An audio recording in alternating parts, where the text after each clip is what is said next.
Hi అండి. ఈరోజు సొరకాయి, టమాటా, onion ఏసి పచ్చడైతే చేశాను. టేస్ట్ అయితే చాలా బాగుంది. ఎప్పుడు కర్రీసే కాకుండా అప్పుడప్పుడు ఈ విధంగా పచ్చడైతే చేసేసుకొని తింటాను. దీనికి తాలింపు కూడా అవసరం లేదు. టేస్ట్ అయితే చాలా బావుంటది. ముందుగా సొరకాయనైతే పేలు తీసుకోవాలి. సొరకాయ అయితే చాలా లేతగా ఉంది.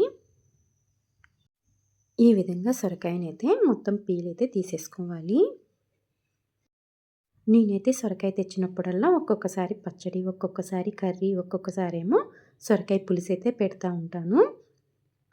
ఎప్పుడు ఒకే రకంగా కాకుండా ఒకే వెజిటేబుల్‌తో అప్పుడప్పుడు వెరైటీగా చేస్తే పిల్లలు కూడా ఇష్టంగా అయితే తింటారు. ఇంకా సొరకాయనైతే పీల్ తీసేసుకొని ఈ విధంగా చిన్న చిన్న ముక్కలుగా అయితే కట్ చేస్తున్నాను. ఈ విధంగా చిన్న చిన్న పీసెస్‌గా కట్ చేయడం వల్ల నూనెలో వెంటనే అయితే మగ్గిపోతాయి. అందుకని చెప్పేసి నేనైతే ఈ విధంగా చిన్న చిన్న పీసెస్ అయితే కట్ చేసేసాను. అదే విధంగా టమాటాను కూడా కట్ చేసేసుకుంటున్నాను. మనం ఏ వెజిటేబుల్స్ అయినా కట్ చేసే ముందు ఒక హాఫ్ ఎన్ అవర్ సాల్ట్ వాటర్‌లో ఉంచేసేసుకొని తర్వాత కట్ చేసేసుకుంటే చాలా మంచిదండి. నేనైతే ఆ విధంగానే ఒక హాఫ్ ఎన్ అవర్ అయితే సాల్ట్ వాటర్‌లో ఉంచేసుకొని తర్వాతైతే కట్ చేసేస్తాను. ఇంకా టమాటాను కూడా చిన్న చిన్న పీసెస్‌గా అయితే కట్ చేసేసాను.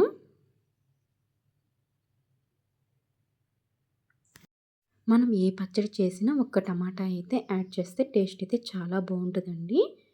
సొరకాయే కాదు బీరకాయ కానీ, వంకాయలో కానీ ఒక్క టమాటా ఏసి మనం పచ్చడి చేసుకుంటే టేస్ట్ అయితే చాలా బావుంటది.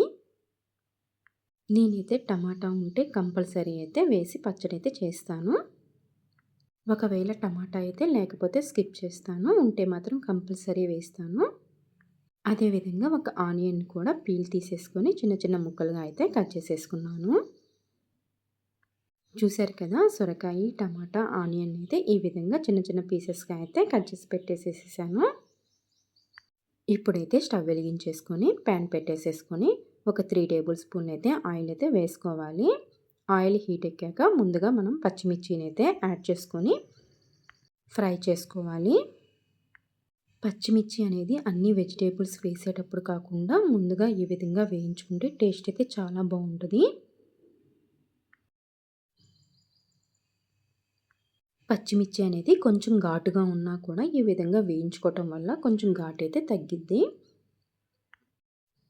పచ్చిమిర్చి కూడా వేగిపోయినాయి కదా! ఇప్పుడు మనము ముందుగా కట్ చేసేసుకున్న ఆనియన్స్, టమాటా అదేవిధంగా సొరకాయ ముక్కలను కూడా వేసేసుకోవాలి.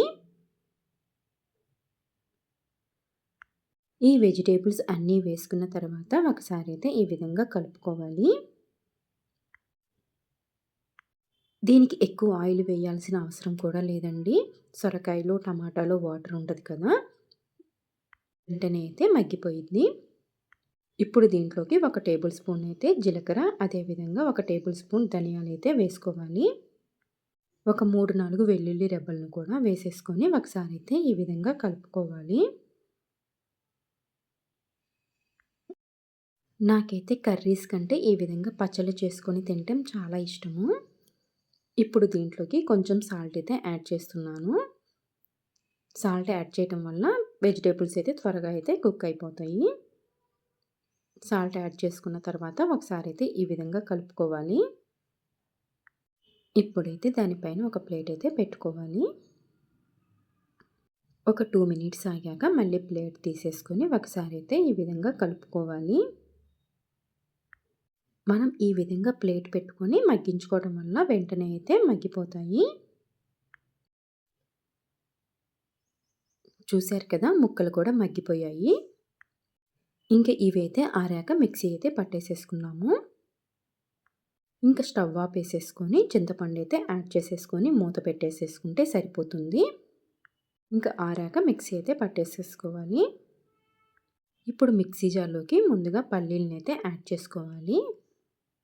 అదేవిధంగా సొరకాయ టమాటాను కూడా యాడ్ చేసేసుకొని మిక్సీ అయితే పట్టేసేసుకోవాలి.